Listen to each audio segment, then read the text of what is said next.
Hello hello साथीहरू, म फेरि पनि तपाईँको बिचमा एउटा मिनी ब्लग लिएर आएको छु है। तपाईँहरूको खबर के छ, कस्तो हुनुहुन्छ, खाना खानुभयो भएन? हाम्रोतिर चाहिँ पुरा पानी परिरहेको छ है आजको दिन चाहिँ।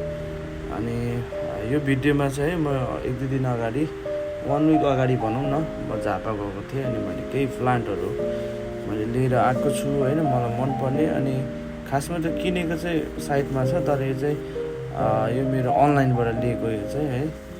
यसलाई चाहिँ चाइनिज के भन्छ यसलाई, चाइनिज एक जोरा के भन्ने नाम छ त्यस्तै।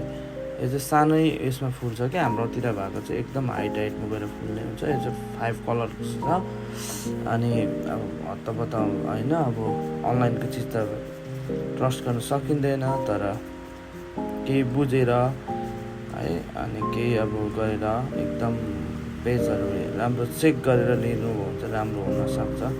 मैले चाहिँ राम्रो कलमा राम्रो बोलेको थिएँ होइन उनीहरूसँग अफिसमा।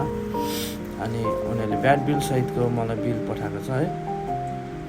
अनि 5 कलर्सको हेर न, कस्तो राम्रो राम्रो बेबी प्लान्टहरू छ, तर फ्लावर चाहिँ छैन है। अब यसलाई म फेरि पटमा हाल्नेछु, तर म चाहिँ 1 विक जति भनौँ न, यसलाई चाहिँ फाल्टो हाम्रो इन्भाइरोमेन्टमा पनि यसलाई यसो घुलमिल हुनु पऱ्यो नि त होइन।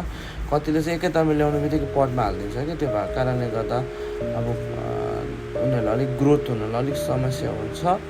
अनि म चाहिँ प्रायः जस्तो यहाँ हेर्नुहोस् न, अब कस्तो राम्रो मजाले सेफली आइपुगेछ। पुरा रुटहरू पनि बाहिर निस्किसकेको छ।